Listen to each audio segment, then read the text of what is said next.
The Midnight Hauntings.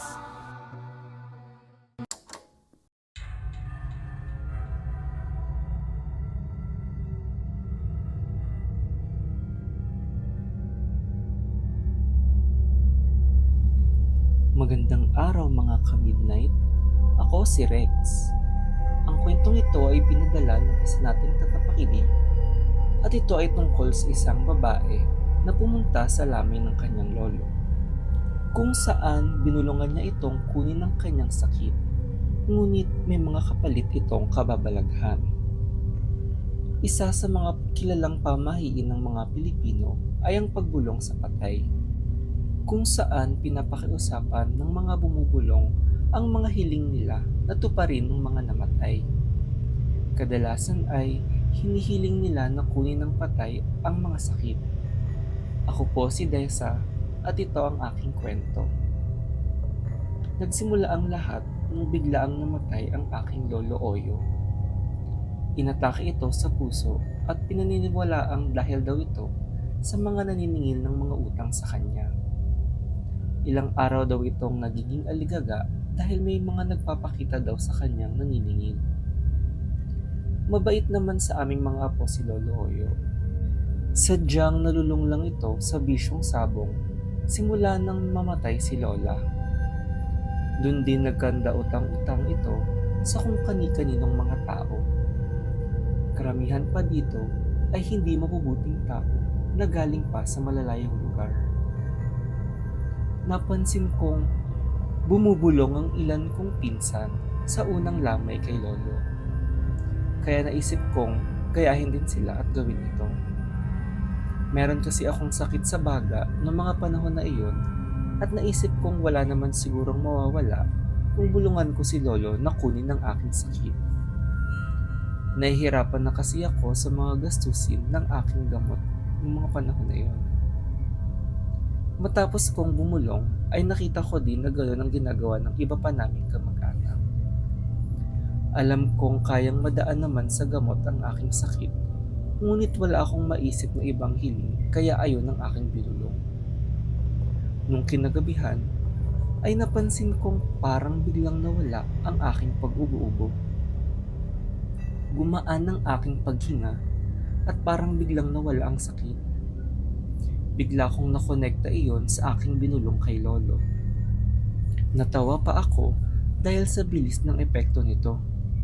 Hindi ko inaasahan na may kapalit pala ito nung bigla akong nagising sa ingay sa aking bintana. May nakadungaw na mistulang demonyo sa aking bintana at nakatitig ito ng masama sa akin.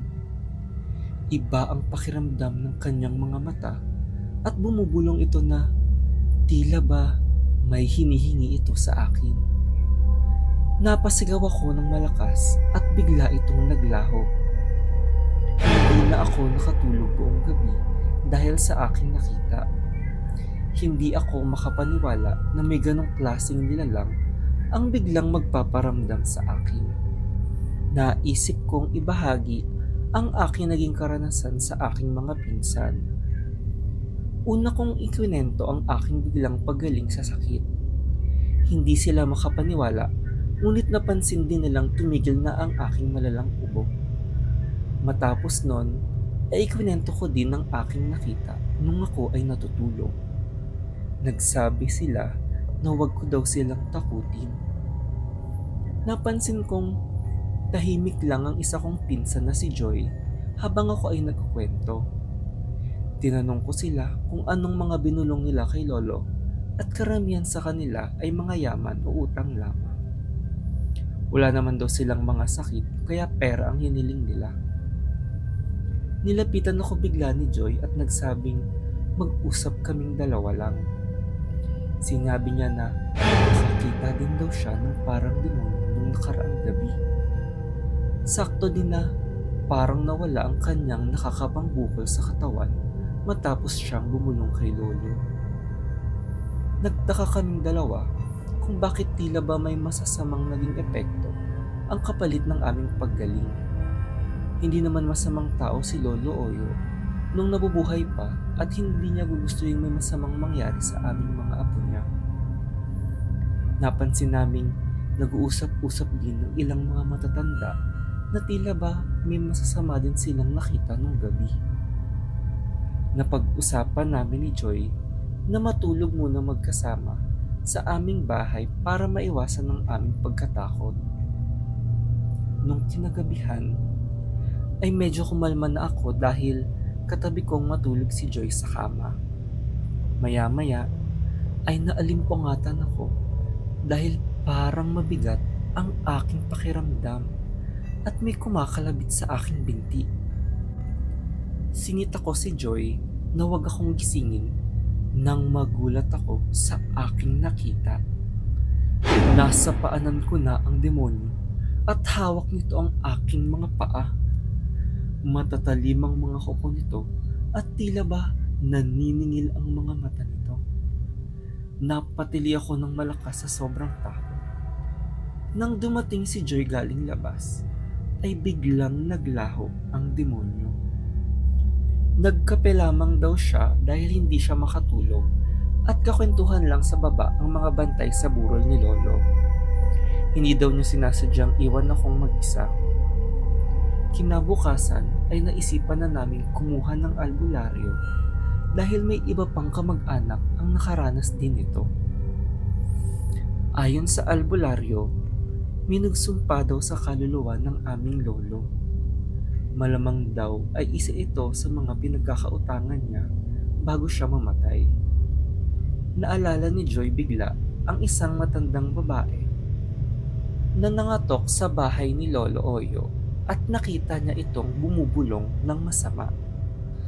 Tila makaluma daw ang mga salitang binigkas ng matanda kaya hindi niya malilimutan ang itsura nun. Isa daw iyon sa inutangan ni Lolo Oyo at napag-alaman naming nababali-balita na mangkukulam ito galing probinsya. Siya ang suspetsa na kumulam kay Lolo Oyo.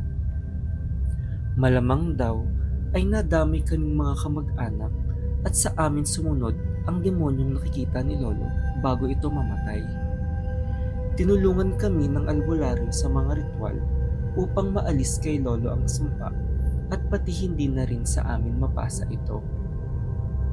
Naging epektibo ang aming mga ginawa dahil wala nang nagpakita pa sa amin hanggang ilibing si Lolo Oyo. Hindi na rin bumalik ang aming mga sakit at tuluyan na kaming naging malaya sa sumpa. Ngayon ay nagpapasalamat kami dahil natupad pa din ni Lolo ang aming mga ibinulong. Sadyang mag-ingat lang tayo sa ating mga nakakasalamuha sa buhay. Huwag tayong gumawa ng hindi maganda sa ating kapwa at baka tayo ay maisumpa na hanggang kamatayan ay madadamay pa ang ating mga kamag-anak na nais bumulong sa patay.